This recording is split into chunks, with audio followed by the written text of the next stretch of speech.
Bueno, muy buenas tardes. Y os quiero invitar, antes que nada, pues a que tomemos conciencia de este momento presente. Si nos ayuda, podemos cerrar los ojos para darnos cuenta de la verdadera realidad que está aconteciendo aquí y ahora y percibir esa presencia silenciosa de Dios en cada uno de nosotros. Por eso os invito a que dirijamos nuestra mirada hacia el corazón,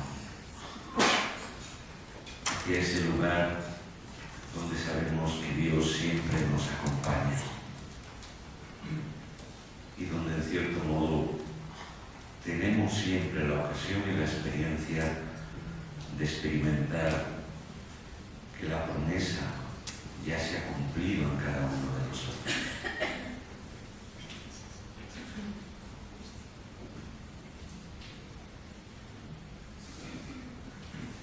Y queremos pedirte, Señor, en esta tarde,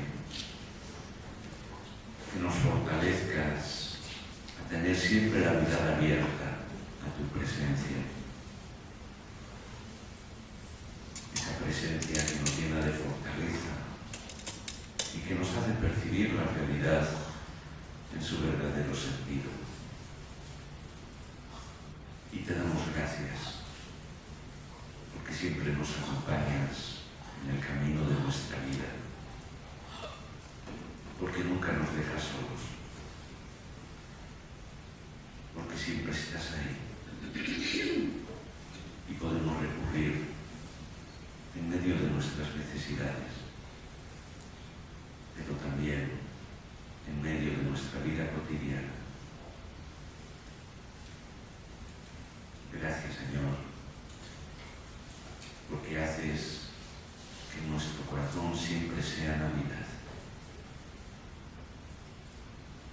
porque haces que tu presencia sea lo más real y lo más grande que tenemos.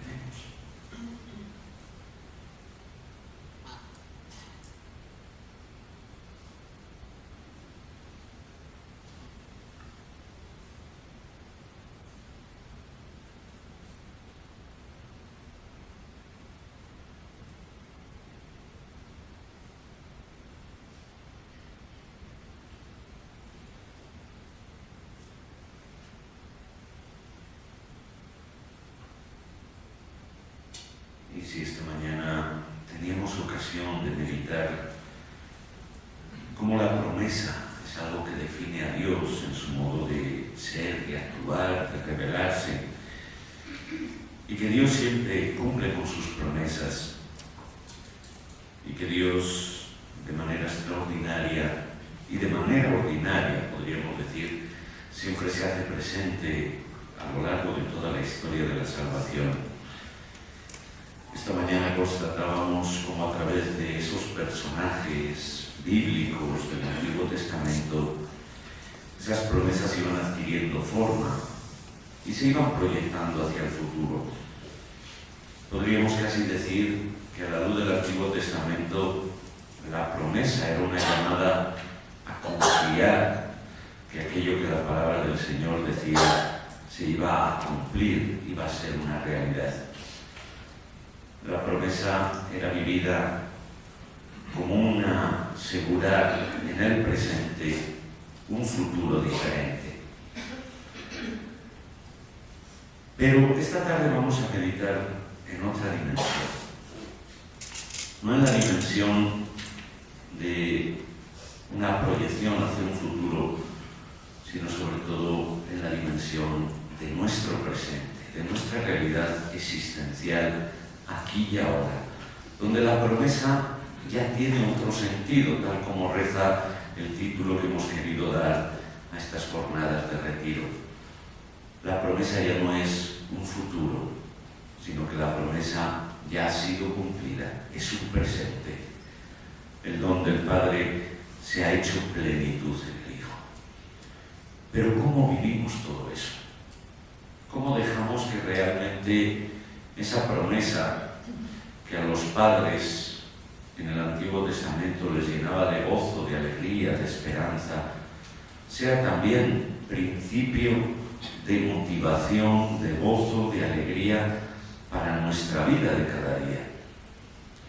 Es decir, todo esto que creemos realmente repercute en nuestra existencia, nos hace diferentes a nosotros como creyentes, como cristianos. El hecho de creer, el hecho de saber que Dios ya ha cumplido sus promesas, o por el contrario, seguimos viviendo en esa expectativa de un futuro que no se sabe si llegará o no llegará, o de un don que todavía no terminamos de creernos del todo que nos haya sido dado. Son preguntas, son cuestiones a las que quisiera que de una manera u otra reflexionásemos en esta tarde, ¿no? Porque de nada serviría que nos acerquemos a la palabra de Dios, o que nos acerquemos a nuestros santos o a contemplar a María, si todo ello no repercutiera de una manera directa en nuestra existencia, en nuestra vida concreta. Y si siguiéramos viviendo como vivimos, ¿qué sentido tendría incluso el pararnos en el camino, el hacer esta jornada de retiro en nuestra vida, ¿no? Y todo ello quiero orientarlo desde la misma palabra de Dios.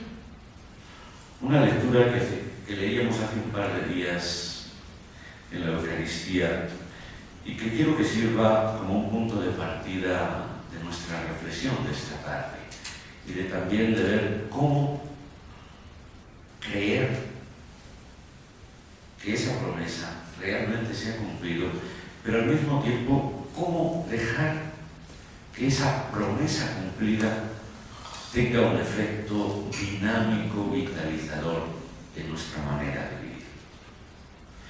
Leemos este texto de Lucas.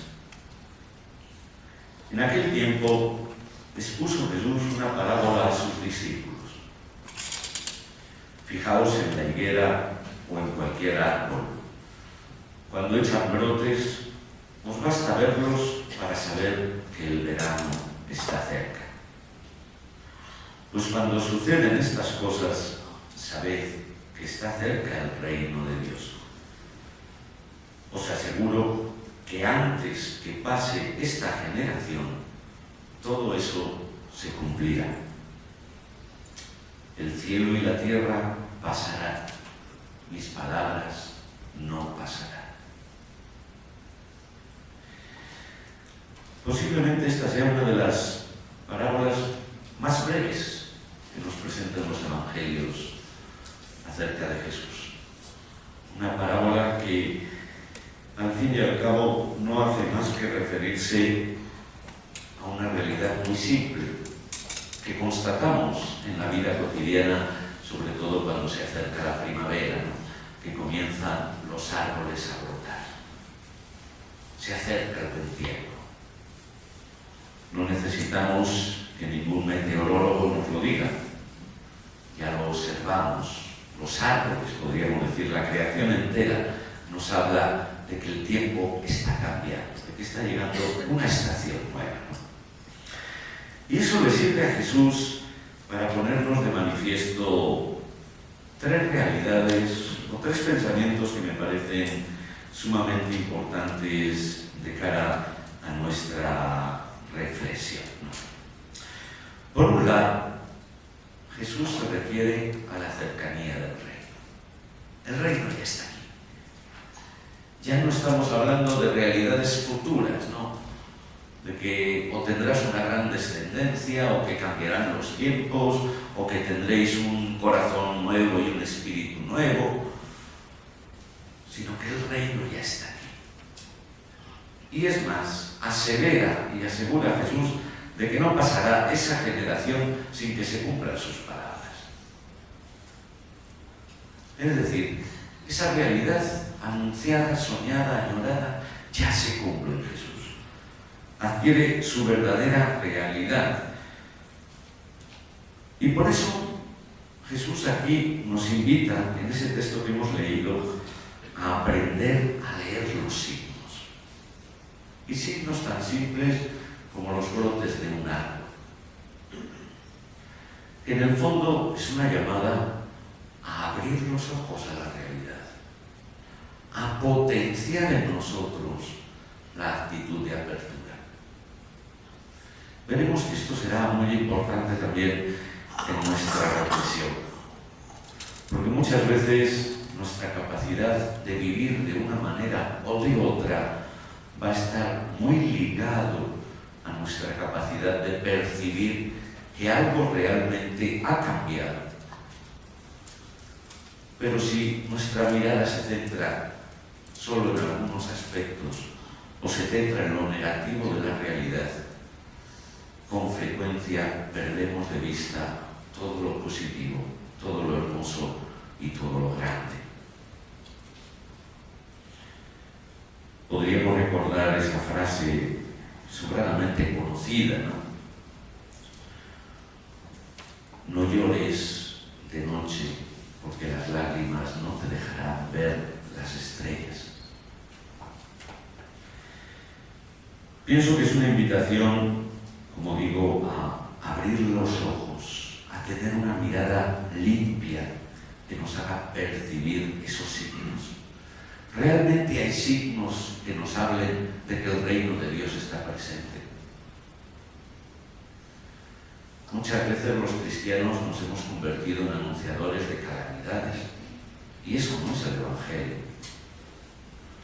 El Evangelio, o al menos lo que Jesús se dedica a hacer durante toda su vida pública, es a anunciar que el reino de Dios está presente. Cuando van a Jesús los discípulos de Juan, le preguntan, bueno, ¿cómo sabemos que tú eres el Mesías? Y simplemente les dice, mirad, observad. Los cojos andan, los ciegos ven, los enfermos se sanan. El reino de Dios ya está presente. ¿Seríamos capaces, si en este momento cerrásemos los ojos, de darnos cuenta de la presencia de esos signos que nos envuelven en la vida de cada día y que nos hablan de la presencia del reino?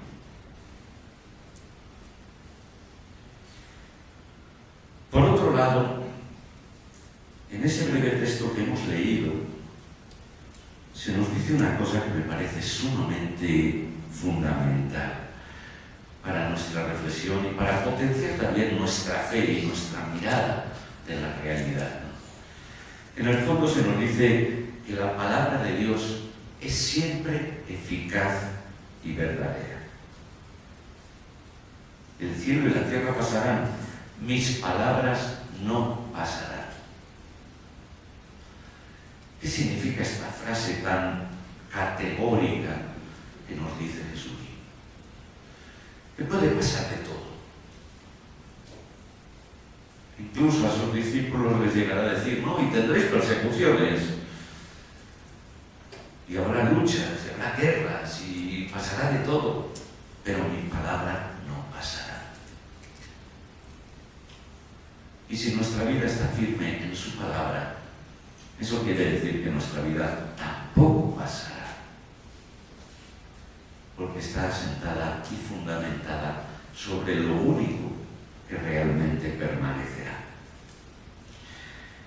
Eso significa, y yo creo que como ejercicio también de preparación para vivir intensamente y gozosamente este tiempo de Adviento y esa Navidad para la que nos preparamos, ¿no?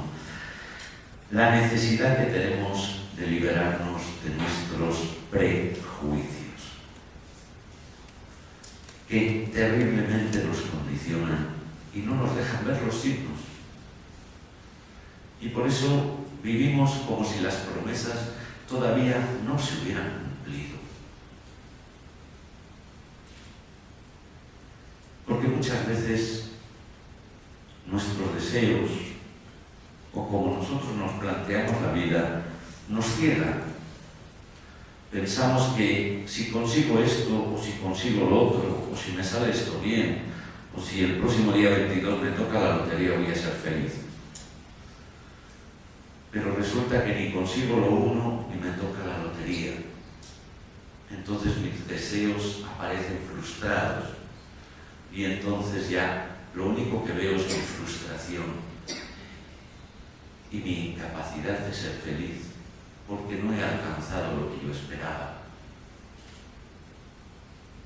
Y mientras mi mirada está centrada en ello, no soy capaz de ver otras realidades. O cuando centramos nuestra vida en nuestro amor propio, en nuestro ego, en nuestras pretensiones personales, ahí podríamos hablar también de nuestro egoísmo, de nuestra soberbia, que tantas veces nos impiden ver más allá. Porque me has ofendido, o porque me has dicho algo que no me gusta, o porque has hecho lo que yo no quería, ya no quiero saber nada de ti. Y me olvido de todo el amor que quizás circulaba entre nosotros. Y eso, aplicado a tantas realidades de nuestra vida cotidiana, nos impide muchas veces ver más allá. Y por eso muchas veces uno de nuestros peores prejuicios es que centramos la mirada en nuestras heridas y en nuestro dolor. Es que tengo este mal, es que me duele esto, es que he sufrido esto o he sufrido lo otro. Y me centro tanto en esa realidad que me hiere que soy incapaz de ver nada más. Y eso se constituye en uno de los mayores prejuicios que tenemos tantas veces en la vida, porque nos encierra en nosotros mismos y nos impide ver el gozo de ese reino que ya está presente en nosotros.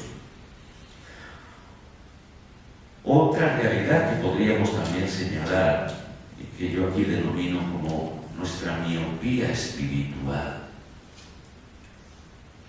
que reducimos nuestra relación con Dios a una serie de prácticas o a una serie de experiencias, o queremos que Dios venga y nos hable y nos solucione los problemas, pensando que si hace Dios lo que yo quiero o lo que yo pienso que es lo mejor, entonces voy a ser feliz. Pero ni Dios actúa de esa manera, y no porque no nos quiere, sino porque no nos hace nada bien, y porque Él quiere que vivamos la vida entera en plenitud y no centrada en las pequeñas cosas o en los pequeños intereses egoístas de nuestro propio ser. Y ahí señalo algo que hoy está aconteciendo en muchos ámbitos, ¿no? Lo que se está denominando como la posverdad, es decir, lo que siempre hemos denominado la mentira, pero ahora se disfraza de verdad para que suene mejor y terminemos por convencernos de ello. Y es el convertir en verdad aquello que yo quiero y me creo lo que dicen los otros que está concorde a lo que yo pienso. Todo eso, por señalar simplemente algunos elementos, pienso que nos condiciona fuertemente y no nos deja ver. No nos deja ver el qué. No nos deja ver aquello que se nos ha dado. Aquello que ya ha dejado de ser promesa para convertirse en una realidad, pero que todavía no hemos terminado de creernos, ¿no? Ciertamente, mirando nuestro presente, ¿no?, y siguiendo en esta reflexión, podríamos decir que no es fácil. No es fácil. ¿Por qué? Porque hablar de promesas en medio de nuestro contexto actual es como hablar de verdades a medias o de cosas que no se van a cumplir. Yo diría que casi nos hemos acostumbrado en cierta medida a eso, ¿no? A que se nos prometan 100.000 cosas y que al final, pues si se cumple un poquitín de algo de lo que nos prometen, pues ya es ganancia, ¿no? Pero todo eso también crea una mentalidad que nos condiciona y que hemos de hacernos conscientes, ¿no? Y es como hoy en día la palabra dada ya no es una palabra, ya las promesas no son promesas. Hay una devaluación terrible en todos los ámbitos de la vida social, por desgracia. Y esto es algo que seguramente constatamos y experimentamos, pero que tiene sus consecuencias también negativas fuertemente en nuestro dinamismo social e incluso en nuestro dinamismo de la fe, como podría ser el retroceso de la confianza y de la esperanza.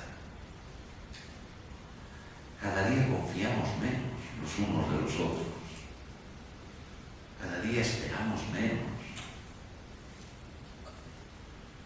cada día somos más pesimistas, condicionados por esa parte de la realidad que se convierte en absoluta, porque es de lo único que se habla en los medios de comunicación, porque es lo que compartimos unos con los otros, y que termina condicionándonos interiormente y haciéndonos daño,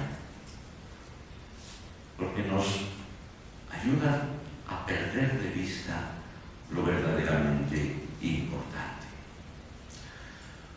Por eso creo que es muy importante en este contexto que volvamos sobre esa realidad, sobre esa necesidad que tenemos de aprender a vivir mirando desde la fe. Aprender a leer los signos, aprender a tener los ojos abiertos y no a caer en ese reduccionismo de la realidad, ni de mi realidad personal, ni de la realidad que nos envuelve, sino a ser capaces de abrir la mirada interior. Y entonces, nuestro tiempo de Adviento, ese tiempo que vamos a iniciar, o que estamos iniciando ya esta tarde, en la víspera de este primer domingo del año litúrgico, un tiempo que sería tiempo de esperanza, pero no porque estemos esperando que llegue algo o que llegue alguien, sino un tiempo de esperanza porque, como ya se ha cumplido lo que Dios ha prometido, vivimos de la esperanza en que este mundo se va a transformar, antes o después, porque ese es el fin de este mundo y ese es el fin para el cual Dios ha creado al hombre, y contra Dios nadie puede. Y nadie puede derrocar el proyecto de Dios. El cielo y la tierra pasarán, mis palabras no pasarán. Y por eso podemos hablar de esperanza. No porque estamos a la espera de que se nos conceda algo, sino porque estamos a la espera de que aquello que ya se nos ha concedido va a transformar, antes o después, toda la realidad. Esa es la esperanza cristiana, como veremos y seguiremos profundizando, ¿no? Es decir, estamos hablando de promesas ya cumplidas. Ya Cristo ha venido, ya Cristo se ha hecho hombre, ya Cristo ha resucitado, ya Cristo ha realizado el triunfo sobre el pecado y sobre la muerte. Es decir, ya Dios ha vencido al mundo, ha vencido el mal. Otra cosa es que tiene que ir haciéndose presente en la realidad de nuestro tiempo para transformarlo todo. Por eso aprender a mirar desde la fe, fíjense, es aprender a vivir conscientes del don que ya hemos recibido. No de estar todavía esperando, suplicando, que Dios realice algo, sino cómo podemos vivir aquí y ahora, en medio de este mundo, que es el nuestro. No tenemos otro. ¿Cómo podemos vivir en medio de esta realidad, de mis condicionantes, de mis pobrezas, de la situación social, política que nos ha tocado vivir? Haciéndonos conscientes del don, lo primero, no olvidando el don que ya hemos recibido, para que ese don transforme mi vida y, transformando mi vida, transforme mi ambiente, transforme mi comunidad, mi familia, mi parroquia, y de esta manera vayamos transformando el mundo, ¿no? Ciertamente aquí nos podemos plantear, ¿no? ¿Por qué olvidamos tan fácilmente lo que somos? ¿Por qué nos olvidamos en la vida de cada día de lo que Dios ya nos ha regalado? ¿Por qué cuando el lunes volvamos a las tareas cotidianas, enseguida parece que esos impulsos, esos movimientos interiores que se producen en nosotros, en la quietud de un retiro, como que desaparecen enseguida? ¿Qué nos pasa para que nos olvidemos de lo más importante? Pienso que es una pregunta que le deberíamos dedicar algún tiempo de meditación y de reflexión personal, ¿no? Para ver cómo podemos ayudarnos a nosotros mismos en este camino y en esta tarea. Ciertamente hablamos de promesa, pero ¿quién es esa promesa? ¿O cuál es esa promesa? Y sabemos que la promesa ya cumplida para nosotros es una persona. Y esa persona es Jesús. Y prepararnos a vivir la Navidad no es prepararnos simplemente a que nazca un niño, ¿no? Porque ya nació, sino abrirnos a dejar que su presencia nos abra a descubrir que ya Dios nos lo ha dado todo. Porque Jesús no es un personaje de la historia del pasado, sino que sabemos que Jesús está presente con nosotros todos los días hasta el fin del mundo. Y yo estoy con vosotros todos los días. Es quizás la grandísima promesa que sintetiza todo y que el mismo Jesús nos ha hecho, que hizo a sus discípulos y que nos sigue haciendo y renovando cada día para nosotros. Y yo estoy con vosotros todos los días hasta el fin del mundo. ¿Por qué nos resulta tan difícil de creer en esa palabra? Y nos resulta tan fácil creer en la palabra del primer político de turno.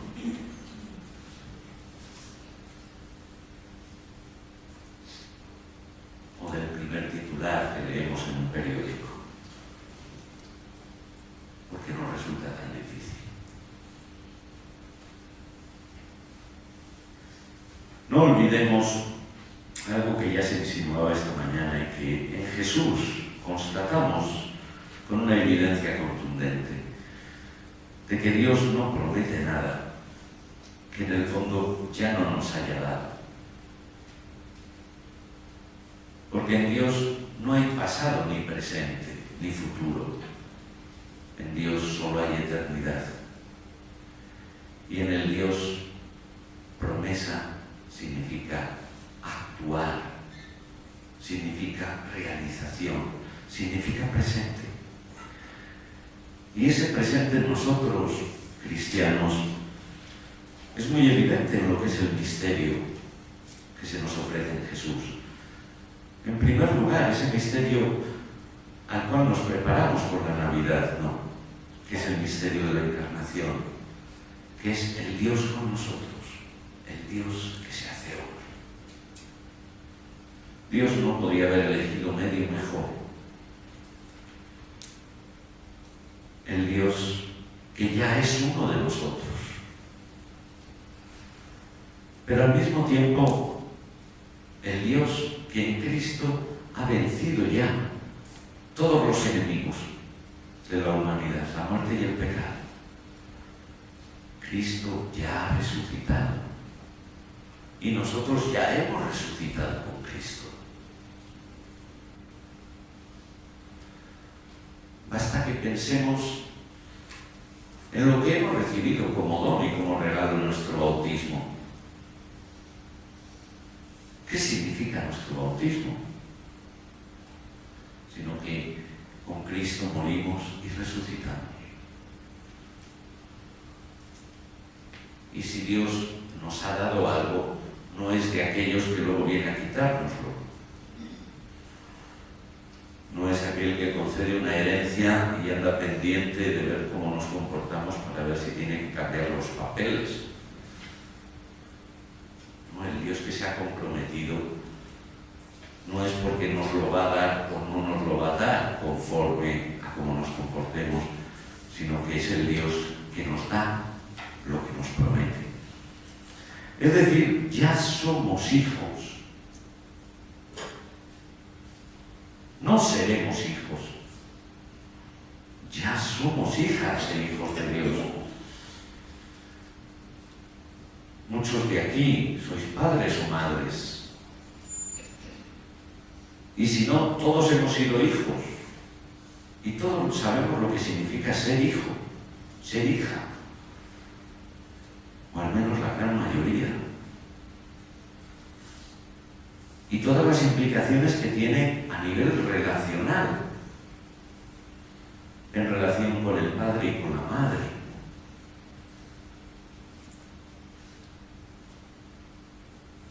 Apliquémoslo eso a Dios, ¿no? ¿Qué significa nuestra condición? No es un futurible, es una promesa ya cumplida.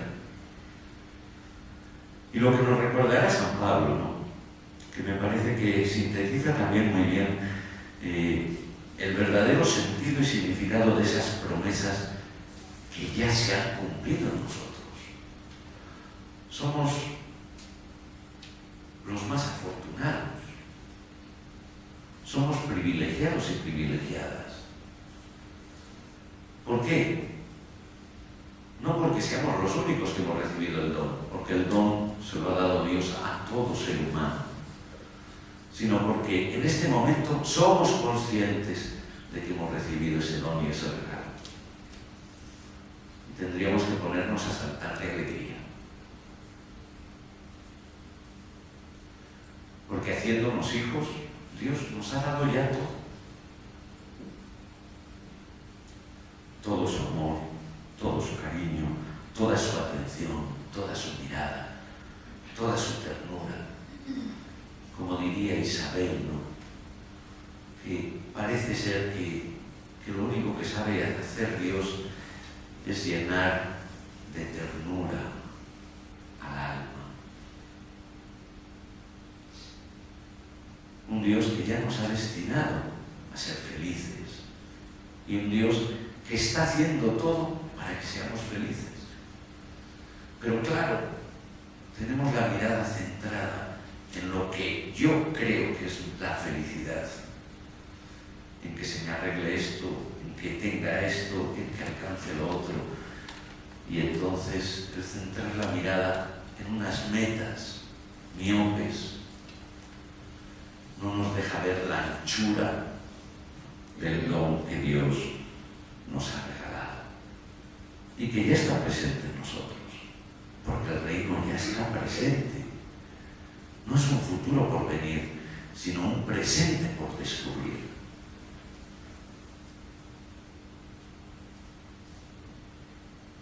Por eso Jesús, y vivir cada año la Navidad, vivir cada año el Adviento, vivir cada año la Pascua, solo tiene sentido desde ahí. Porque no estamos celebrando o conmemorando simplemente acontecimientos históricos, sino para que el conmemorar estos misterios nos ayude a descubrir la riqueza ya presente en cada uno de nosotros. El don que en definitiva nos ha sido dado. Vamos a tratar ahora de ver cómo han vivido esto nuestros dos santos, Teresa y Juan, porque creo que esa dimensión existencial que ellos nos ofrecen, que ellos nos aportan, también nos puede ayudar a nosotros a integrar un poquito más todo esto, ¿no? A hacer que nos creamos un poquito más aquello que ya se nos ha dado, para que comencemos a vivir de otra manera, comencemos a mirar la realidad también con un sentido mucho más amplio y no tan reducido a esos nuestros intereses personales, ¿no? Por ejemplo, si miramos a Teresa de Jesús. Teresa de Jesús es una mujer fantástica, no solo por la santidad que ha demostrado, sino porque, al igual que cada uno de nosotros, fue una mujer también buscadora y luchadora. Fue una mujer que también vivió una fe ciega, es decir, una fe o una religiosidad sin saber verdaderamente lo que estaba viviendo. Y por eso en ella observamos claramente dos etapas en su vida de fe claramente diferentes, ¿no? Una primera etapa muchas veces sí llena de entusiasmos, de búsquedas, pero interiormente profundamente insatisfecha, muy condicionada por los acontecimientos, por las formas, por las normas. Y una segunda etapa de su vida a partir del descubrimiento del don que había recibido de Dios, en el que su vida cambia radicalmente, pero no por fuera, sino por dentro. Y donde empieza a vivir desde el gozo de saberse amada, desde el gozo de saberse salvada, desde el gozo de saber que Dios está siempre con ella. Y esto Teresa lo centra precisamente en la perspectiva del Cristo hombre, del Cristo humanado, del Cristo hecho carne, lo cual nos ayuda a entender la importancia que tiene para nosotros este misterio de la Navidad, este misterio de la Encarnación, no como un simple acontecimiento, sino como una realidad que nos manifiesta la grandeza de lo que es la promesa ya cumplida que Dios nos ha regalado. Cuando Teresa de Jesús habla de su conversión ante un Cristo muy llegado, ella de lo que se da cuenta en ese momento, lo que resuena profundamente en su corazón y le va a llevar a cambiar su mirada en la vida y en su manera de vivir la fe, es el darse cuenta que Cristo había muerto por ella, que esas llagas, que esos sufrimientos, que esos dolores que había padecido el Cristo, lo había hecho por ella, no por culpa de ella, como muchas veces decimos los cristianos, ¿no? Ay, Señor, has muerto por mis pecados. Y entonces solo vemos el dolor. No, Teresa descubre que Cristo había sufrido por amor a ella, no por culpa de ella. Fíjense, cambia una palabra, pero esa palabra lo cambia radicalmente todo. No es el Dios que muere por nuestros pecados, sino el Dios que muere por amor hacia mí. Y entonces ya no es mirar a la cruz en sentido de culpa, sino a mirar la cruz en sentido de agradecimiento. Porque es su amor la razón, no es mi pecado la causa. Es totalmente distinto. Porque lo uno provoca agradecimiento y ensanchamiento del corazón, lo otro provoca un arrastrar un sentido de culpa.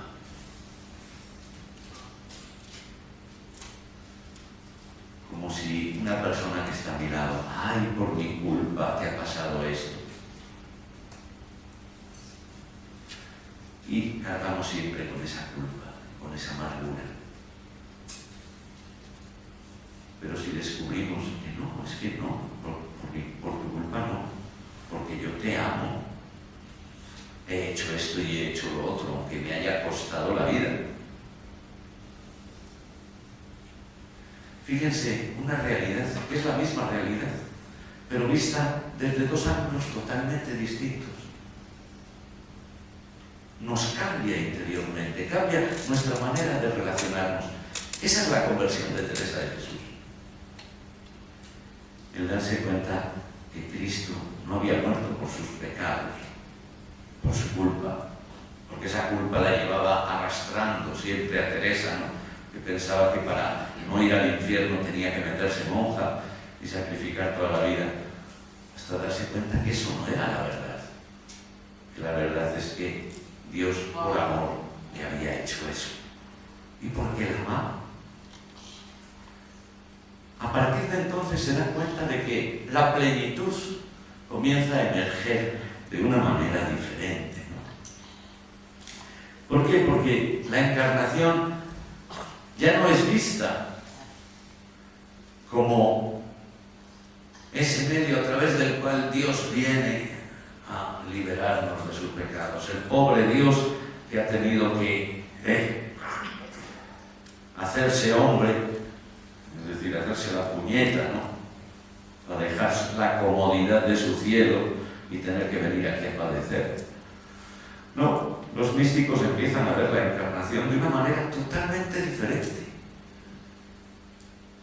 como el cumplimiento del amor de Dios hacia el ser humano.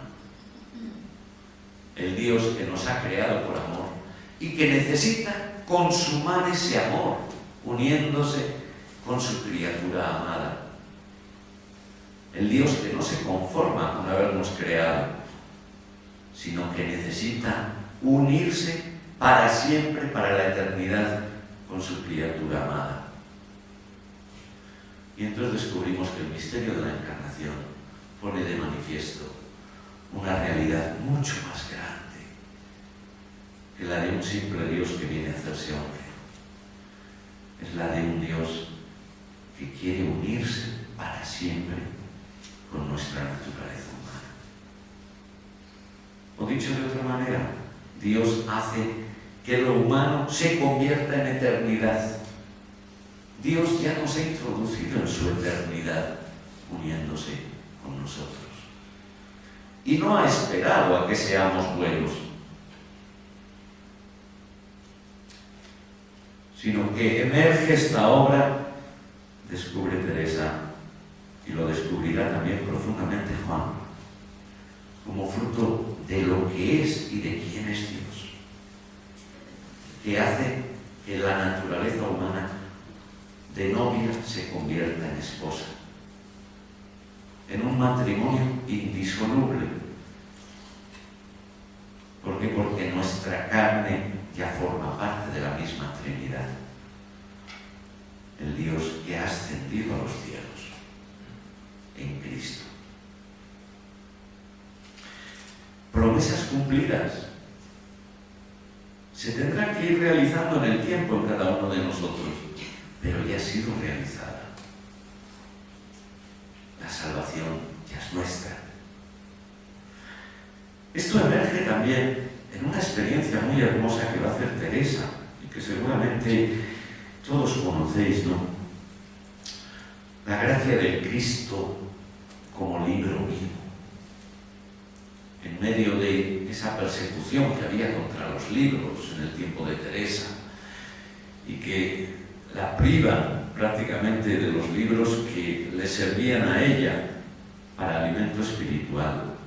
En medio de esa crisis donde Teresa piensa que ya no tiene con qué alimentarse, le habla a Cristo y le dice: no te preocupes, yo seré tu libro vivo, yo seré tu palabra y nadie podrá separarte de mí. ninguna circunstancia, ninguna realidad, ninguna persecución, nada.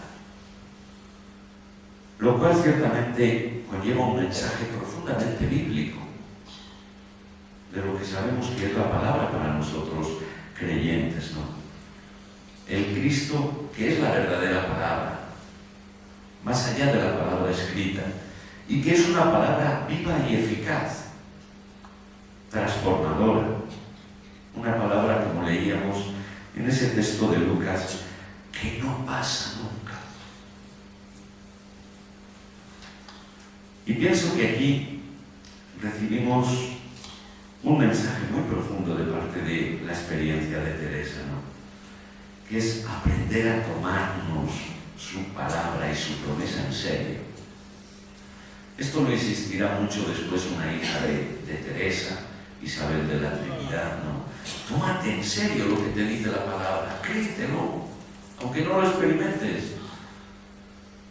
Pues si la palabra te dice que tú eres hija, que tú eres amado infinitamente por el Padre, que Dios está contigo, que nada te puede separar de Él, que Dios te ha destinado para ser feliz, créetelo. Porque no es un charlatán el que te lo dice, no es alguien que busca un oportunismo, no es alguien que te dice una verdad o que te dice la verdad que tú quieres o necesitas escuchar.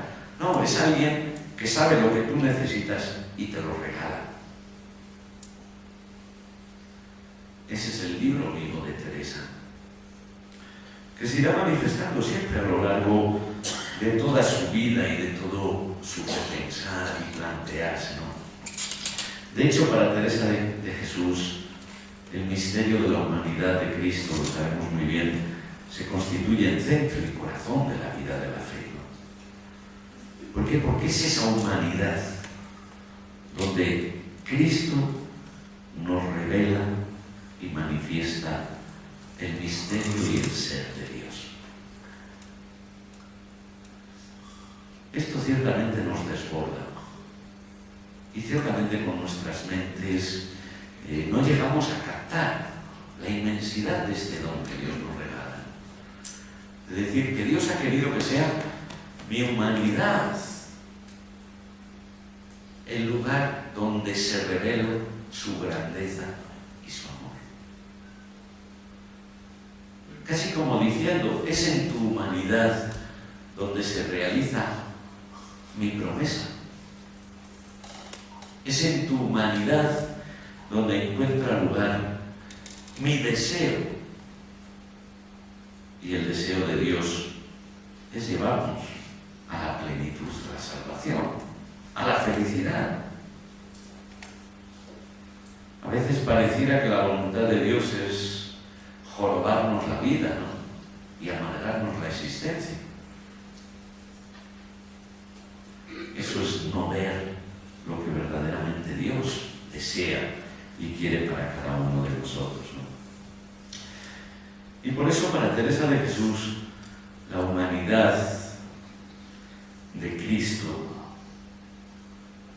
o desde la experiencia o la humanidad de Cristo, es el lugar donde se sabe salvada por la cruz de Cristo.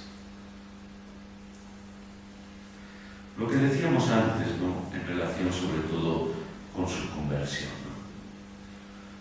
De que Cristo ha muerto por mí, para mí,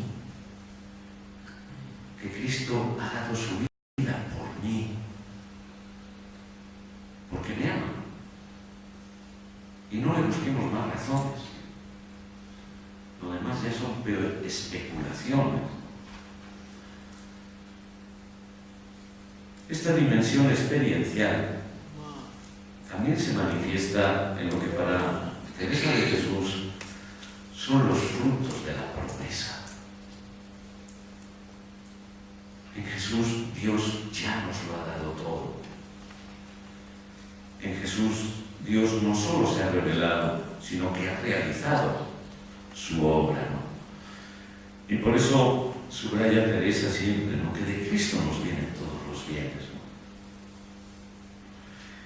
Ella misma se descubre a sí vida como una mujer nueva, como ella dirá, como una mujer transformada, como una historia nueva. Descubrirá que su vida, aunque ya tenga más de 40 años cuando se dé cuenta de todo esto, ¿no? Porque se ha descubierto buscada, alcanzada, liberada, salvada, amada en y por Jesucristo. Fíjense, ¿qué es lo que verdaderamente llena de sentido nuestras vidas? ¿Cuál es el anhelo más profundo de nuestro corazón, en lo más hondo de sí mismo? El saberse amado. Todos anhelamos, deseamos, necesitamos la plenitud del amor. Y nadie es capaz de darnos el amor como el amor que Jesús nos ha dado. Y como el amor que Jesús nos da constantemente. Nadie. Ni siquiera el ser humano que más nos puede querer se puede comparar a la grandeza del amor que Dios tiene por cada uno de nosotros. Y de aquí que esa humanidad de Cristo, como cumplimiento de la promesa, es la máxima cercanía y solidaridad de Dios con el hombre. Nadie tiene amor más grande sino aquel que da la vida. Pero es que Cristo no solo ha dado la vida por nosotros, sino que al mismo tiempo es Él el que nos ha dado la vida. En Él hemos sido creados, en Él hemos sido amados, en Él hemos sido salvados. Y en Él Dios nos contempla como a sus hijos, con el mismo amor que tiene hacia el Hijo, Jesucristo.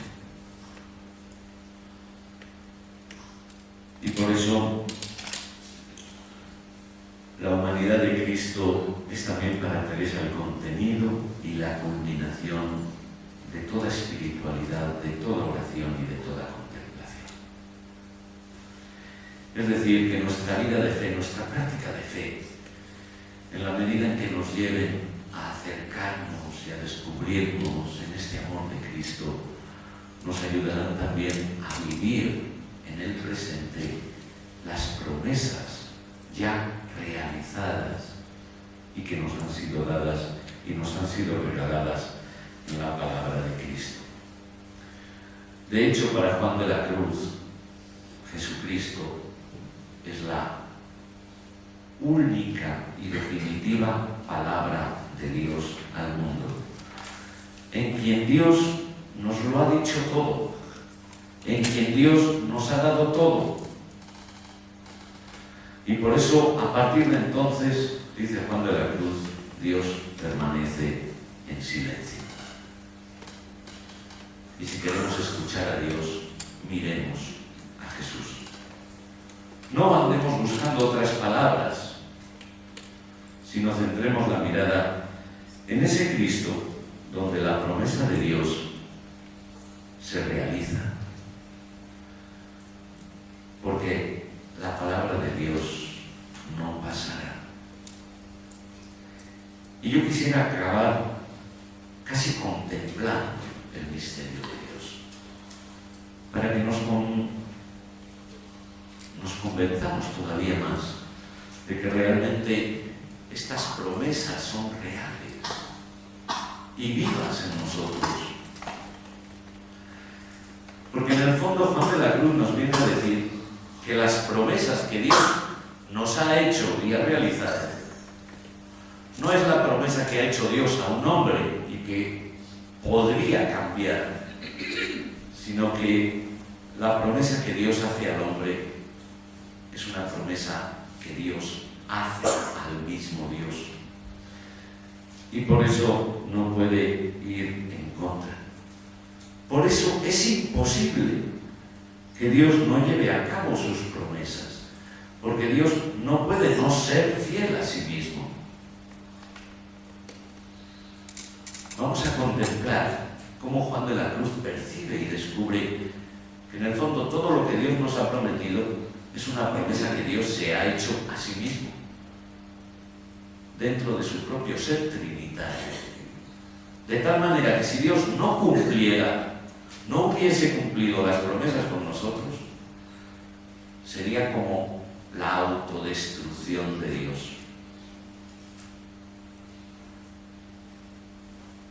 A que veamos hasta dónde llega la capacidad de percepción de los místicos al descubrir el verdadero significado de lo que es el amor de Dios.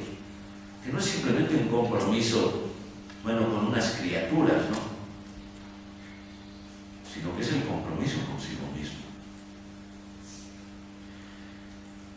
Y por eso es el sentido para Juan de la Cruz de toda la historia de la salvación.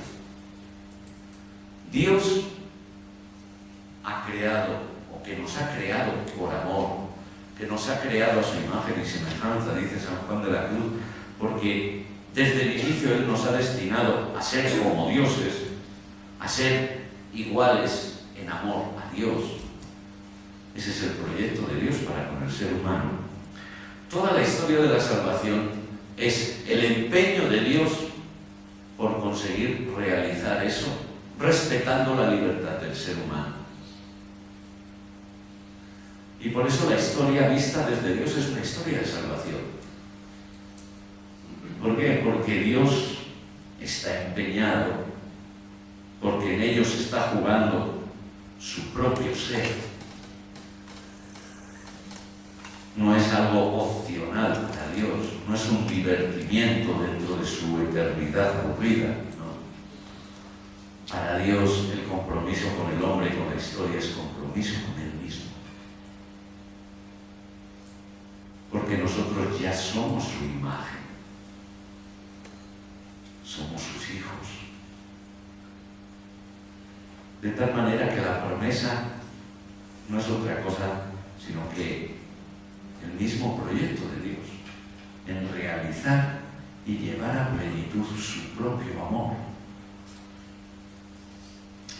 Esto lo va a expresar el santo muy bien, y con eso quisiera concluir esta reflexión, en el diálogo entre las personas divinas.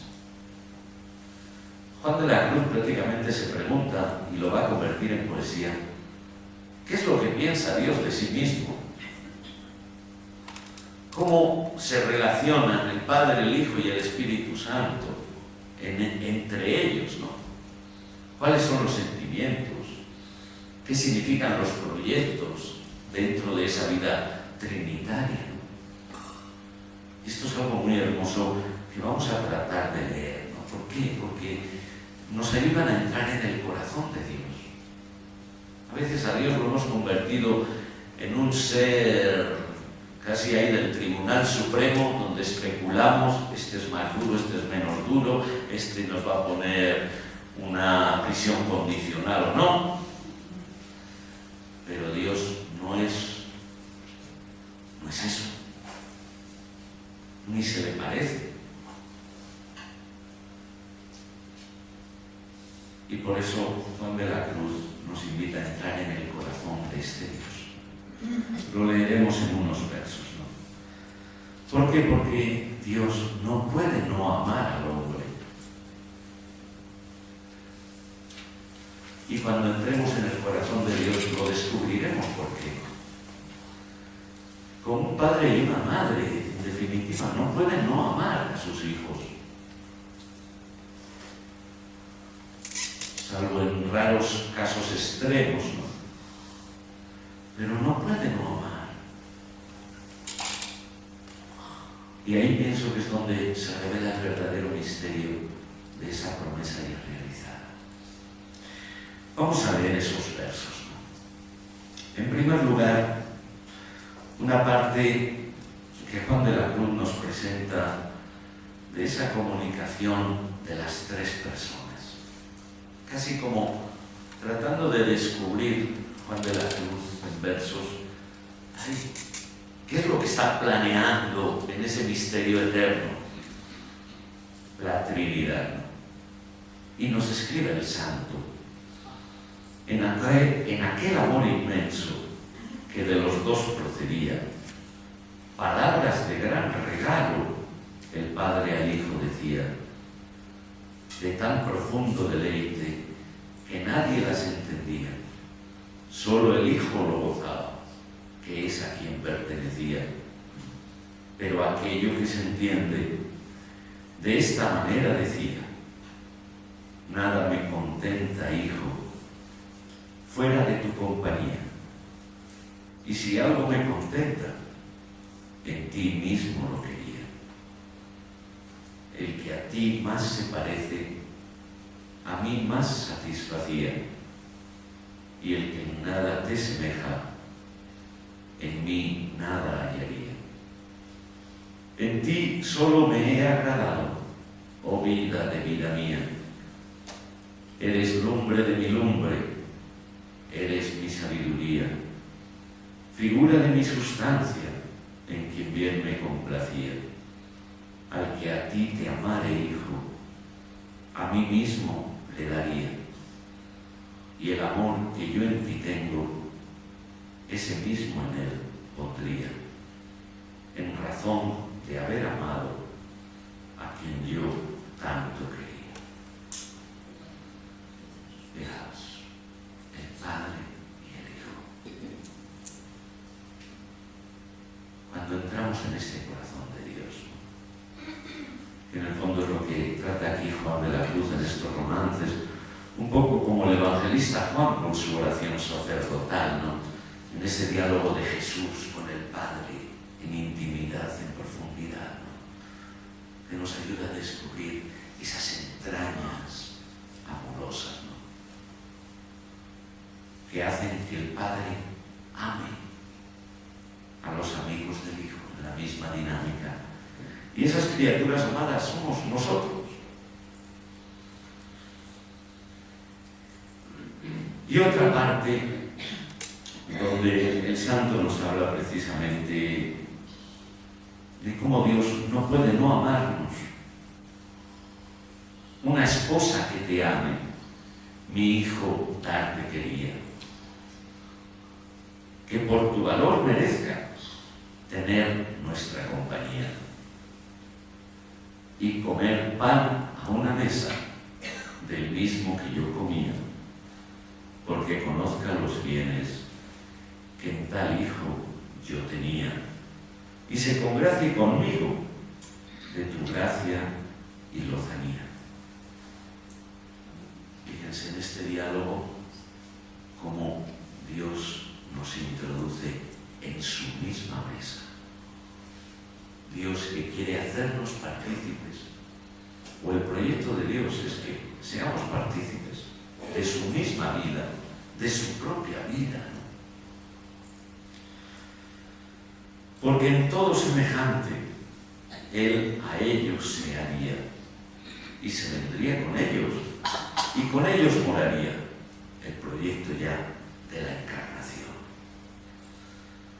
proyecto de amor, ¿no? Y que Dios sería hombre y que el hombre Dios sería, y trataría con ellos, comería y bebería, y que con ellos continuo él mismo se quedaría, hasta que se consumase este siglo que corría, cuando se gozaran juntos en eterna melodía, porque él era la cabeza de la esposa que tenía, a la cual todos los miembros de los justos juntaría, que son cuerpo de la esposa, a la cual él tomaría en sus brazos tiernamente, y allí su amor la diría.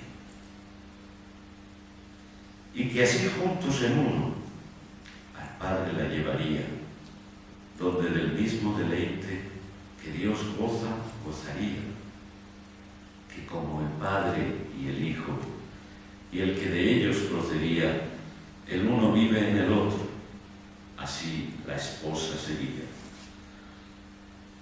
que dentro de Dios absorta, vida de Dios viviría.